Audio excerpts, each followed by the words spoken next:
Senate Minority Whip John Thune, Republican from South Dakota, joins me now. Mr. Senator, I think the speech was extremely divisive. How did you see it, sir? Absolutely, Stuart. Couldn't agree more. Actually, I thought they must have given him a couple of Red Bulls before he came in, because he was very amped up. But I think that was by design, and I think the speech was divisive by design, because I think what they were trying to do, and a lot of it was targeted, and they clearly had a coordinated strategy with the Democrats in the chamber last night, is to hype up the Democrat base. They have problems out there with the progressive left. The speech in terms of substance was very much oriented toward that, and I think it was trying to convince Democrats in this country that they need to stay with him. And so in that sense, they probably accomplished what they were trying to get done. But in terms of a message to the broader American public, it really missed the point. He didn't get, as you pointed out, to the real issue, border, until 40 minutes in. There was a lot of stuff about taxing the rich and creating more programs, and a lot about abortion, a lot of divisive issues. And in my view, at least, that's what they were trying to accomplish. Senator, I want you to listen to how Senator Marco Rubio described Biden's speech. Roll that tape, please. Going into tonight, there were people in his own party that are really worried about. Does he have the energy? Is he too old? Does he have the mental and physical stamina? So I think they told him, you got to go in there and you got to show energy. And to him, that meant, let me scream, like the guy that screams at you to get off his lawn. Scream for an hour and a half about all kinds of things. What did you make of his energy, Mr. Senator? You mentioned Red Bull to start with. I thought he faded towards the end. What say you?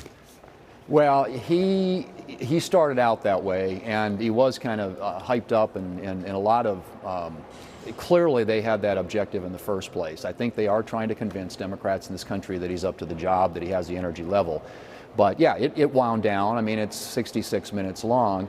And but again, I think that if their purpose was to deliver a campaign speech, a speech filled with all kinds of political goodies for constituencies that they need to vote in November, they probably accomplished their objective. But yeah, it did when he started out sounded like a little bit like Chris Farley on Saturday Night Live, when he would come in and yell at people. So anyway, I think it is what it is, and I think most people saw it that way. I'm not sure that anybody in the middle of the electorate gets persuaded about anything that was said last night. Are you referring to Chris Farley berating those two youngsters down by the river? Do you remember that skit? I do indeed. That's what I was talking about, yeah. Yeah, it's a classic. Let's get serious. You've just announced your bid to replace Senate Minority Leader Mitch McConnell. If you were to become leader, you said this is a chance for a reset. What do you have in mind?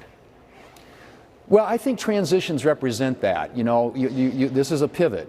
Senator McConnell's been leader for a long time, accomplished a great deal. As I've said before, he leaves big shoes to fill. But I think that it's time for a new generation of conservative, consistent, principled leadership that empowers our Republican senators, and because we had a lot of talent in the United States Senate, and really people who want to be difference makers, who want to make the country better for our kids and our grandkids. And so there's a lot to do. We've got a lot of things to fix. If we can get a Republican president and a Republican Senate, I'm really excited about the opportunities for what we can accomplish. But it is simply that. It's a pivot, and it's obviously a change, and something that I would look forward to being a part of in terms of leading that effort in the Senate, to take the great talents and abilities and skill sets that many of our members have and putting them to their highest and best use for the good of the country. Mr. Senator, thank you very much for being with us today. It's an important day, and we appreciate you being here. Thank you, sir. Thanks, Stuart. Good to be with you. Yes, sir. Bye now.